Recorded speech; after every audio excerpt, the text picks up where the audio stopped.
അവർ ഏറ്റെടുത്തതും നടന്നതുമായ വഴികളിലൂടെ ആധുനിക സംഭവത്തിലുള്ള പ്രൊജക്ടുകൾ വാർഷിക പദ്ധതിയുടെ ഭാഗമായി തയ്യാറാക്കി സമർപ്പിച്ചിട്ടുണ്ട്.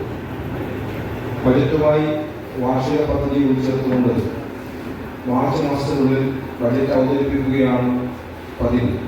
എന്നാൽ ജനുവരി 29 അവതരിപ്പിക്കപ്പെട്ട സംസ്ഥാന ബജറ്റ് നൽകുന്ന നാലിലൂടെ ഉള്ളതിനാലും അവ ഉൾപ്പെടുത്തി നമ്മുടെ തനത് വരുമാനവും കേന്ദ്ര സംസ്ഥാന സർക്കാരുകളുടെ വിവിധ പദ്ധതികളുടെയും സ്കീമുകളുടെയും അനുവദിക്കുന്ന തുകയും MLA ഫണ്ട് മുതലായവയും പൊതുജനങ്ങളിൽ നിന്ന് ലഭിക്കുന്ന നിർദ്ദേശങ്ങൾ നിങ്ങളുടെ സജീവ ചർച്ചയ്ക്കും പരിഗണനയ്ക്കുമായി അവതരിപ്പിക്കുന്നു. ഭരണഘടനയുടെ 74 ഭേദഗതിയെ തുടർന്ന് 1994 കേരള മുനിസിപ്പൽ നിയമം പാസാക്കുകയും തുടർന്ന് 30/7/1996 നിലവിൽ വന്ന ജനകീയാസൂത്രണ പ്രസ്ഥാനത്തിലൂടെ അധികാരങ്ങളോടൊപ്പം കടമയും ഫണ്ടും നഗരഭരണ സ്ഥാപനങ്ങൾക്ക് കൈവന്നു. നമ്മുടെ സംസ്ഥാനത്തിൻ്റെ സമഗ്ര വികസനത്തിന് ജനങ്ങൾ നേരിട്ട് ആസൂത്രണം ചെയ്യുന്ന പദ്ധതികളിലൂടെ ലഭിച്ച പിന്തുണ വിവരണാതീതമാണ്.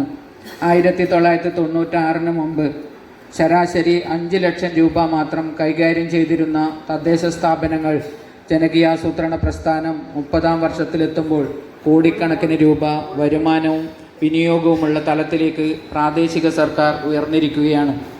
14ാം പഞ്ചവത്സര പദ്ധതിയുടെ അവസാന വർഷമായ 2026-27 വർഷത്തെ കരട് നിർദ്ദേശങ്ങൾ ഏറെ സന്തോഷത്തോടെ നിങ്ങളുടെ മുൻപാകെ അവതരിപ്പിക്കുകയാണ്.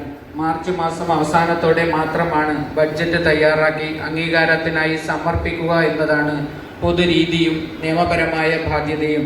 എന്നാൽ സംസ്ഥാന നിയമസഭയിലേക്കുള്ള പൊതു തിരഞ്ഞെടുപ്പ് പ്രഖ്യാപനം അടുത്തു തന്നെ ഉണ്ടാകുമെന്നതിനാലാണ് സർക്കാർ നിർദ്ദേശപ്രകാരം ബഡ്ജറ്റ് അവതരണം ഫെബ്രുവരിയിൽ തന്നെ നടത്തുവാൻ തീരുമാനിച്ചിട്ടുള്ളത്.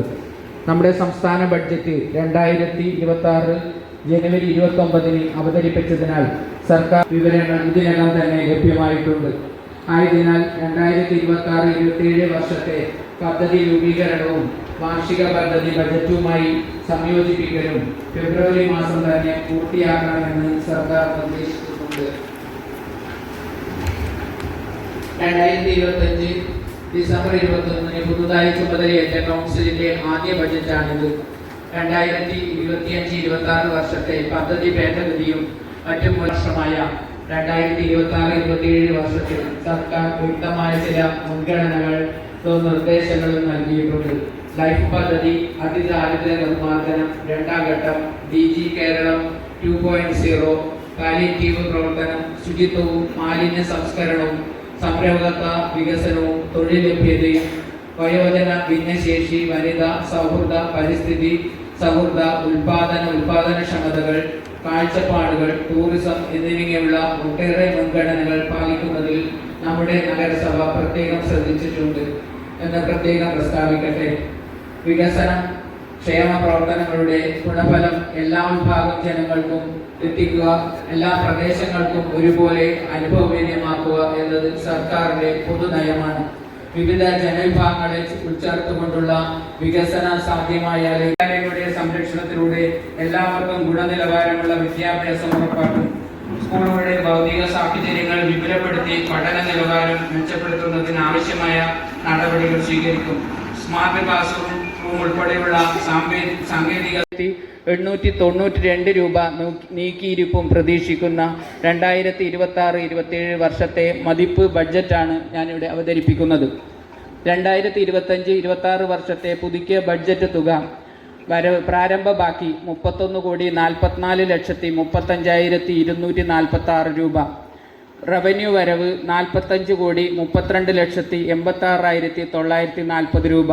ചെലവ് 59,88,44,940 രൂപ.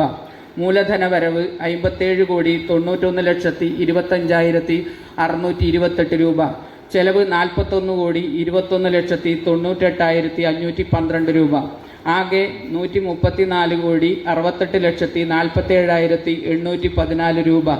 ചെലവ് 101,10,43,452 രൂപ. നീക്കിയിരിപ്പ് 33,58,04,362 രൂപ. 2026-27 വർഷത്തെ മതിപ്പ് ബഡ്ജറ്റ് തുക വരവ് പ്രാരംഭ ബാക്കി 33,58,04,362 രൂപ.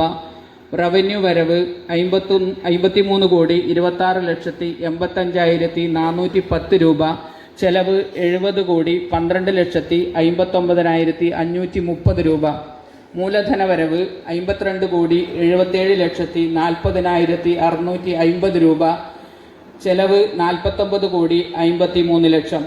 ആകെ വരവ് 139,62,30,30,422 രൂപ. ചെലവ് 119,65,59,530 രൂപ. നീക്കിയിരിപ്പ് 19,96,70,802 രൂപ. വരവ് വിഭവ സ്രോതസ്സുകൾ മുൻബാക്കി വികസന ഫണ്ട് പൊതു 33,58,04,362 രൂപ. വികസന fund SC 9,78,92,000. General purpose fund 2,02,66,000. വികസന fund 2,02,66,000. General purpose fund 4,73,00,000. Maintenance fund road ഇതരം 4,03,20,000. Maintenance fund road 7,19,58,000. 15ാം ധനകാര്യ കമ്മീഷൻ ഗ്രാന്റ് 2025-26 അതേ വിഹിതം ടൈഡ് അൺടൈഡ് ഉൾപ്പെടെ 8 കോടി. നഗരസഞ്ചയനം അമൃത് എക്സെട്ര 5 കോടി. തനത് ഫണ്ട് 19,65,61,750 രൂപ. സംസ്ഥാനാവിഷ്കൃത ഫണ്ട് 35,35,73,660 രൂപ. കേന്ദ്ര സർക്കാർ ഫണ്ട് 3 കോടി. ഗുണഭോക്തൃ വിഹിതം 1,25,54,650 രൂപ. വായ്പകൾ മറ്റുള്ളവ 6 കോടി. സന്നദ്ധ സേവന സംഭാവന മുതലായവ 0. ഒട്ടാകെ 139,62,30,30,422 രൂപ. ചെലവ് ശമ്പളവും ഓണററിയും അലവൻസുകളും 12,33,00,000. ഭരണ ചെലവുകൾ ഓഫീസ് ഉൾപ്പെടെ 5,52,25,000. വാർഷിക പദ്ധതി 21,52,00,000. ഉൽപാദന മേഖല 1,14,50,000. സേവന മേഖല 28,18,69,530 രൂപ. പദ്ധതി ഭവന പദ്ധതി SC പൂർത്തീകരണത്തിനായി 20 ലക്ഷം രൂപ വകയിരുത്തുന്നു. ലൈഫ് PMAY ഭവന പദ്ധതി ജനറലായി 53 ലക്ഷം രൂപ വകയിരുത്തുന്നു. SC യുവജനങ്ങൾക്ക് പാഠ്യോപകരണങ്ങൾക്കായി 5 ലക്ഷം രൂപ ബഡ്ജറ്റിൽ ഉൾപ്പെടുത്തുന്നു. അണിയല നിർമ്മാണവും പരിശീലനവും 3 ലക്ഷം രൂപ വകയിരുത്തുന്നു. വിവിധ തോടുകളുടെ സംരക്ഷണങ്ങൾക്കായി ചൂരിത്തോട്, പെരുമ്പ ചെറിയ പാലം തോട്, കണ്ടങ്ങാടി വട്ടക്കുളം തോട്, കുഞ്ചക്കാട് കുറുങ്കടവ് തോട്, ഏച്ചിനാമ്പയൽ തോട് എന്നീ തോടുകളുടെ നവീകരണവുമായി ബന്ധപ്പെട്ടുകൊണ്ട് 2 കോടി രൂപ.